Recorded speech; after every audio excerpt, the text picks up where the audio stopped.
আজকে বোনের বাড়ি যাওয়ার কথা আছে আমাদের সন্ধে মানে ওই 8টা সাড়ে 8টার পর।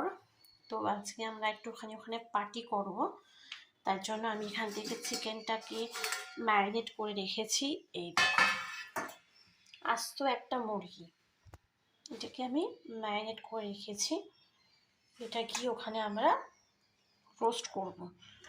আমি এখান থেকে করে নিয়ে যেতে পারতাম, বাট ঠান্ডা হয়ে যাবে, সেই জন্য ওখানে গিয়ে মাইক্রোওয়েভে এটাকে রোস্ট করা হবে।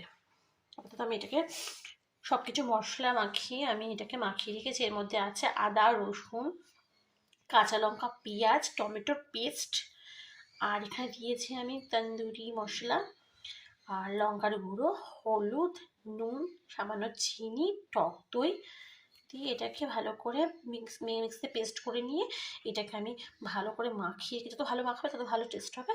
ভালো করে মাখিয়ে নিয়েছি। যাওয়ার সময় জাস্ট নিয়ে চলে যাব, ওখানে গিয়ে আমি গ্রিল করে নেব। তাহলে এই রেসিপিটা আবার পরে তোমাদের সাথে শেয়ার করছি। তাহলে আমার এই রেসিপির ভিডিওটা দেখতে থেকো। চিকেনটা রোস্ট হচ্ছে। হ্যাঁ, এটা ব্যাপার দেখিয়ে দিই, এটা স্টপ করে দেখিয়ে দিই কেন হয়েছে।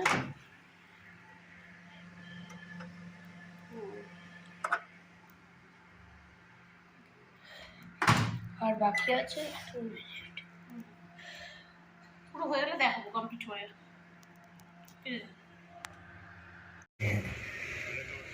আমাদের chicken grill complete. Heavy heavy দেখতে হয়েছে। হ্যাঁ মাদা, আর স্মেলটাও আসছে। ব্যাপক। ডিম ঢোকাই নাকি, ডিম ঢুকিয়ে সেটা ডিম ঢুকিয়ে দেয়। হ্যাঁ আলুকে হবে। আমি টমেটো দিয়েছি, টমেটো ওটা ধার নেই, এটা ধার আছে।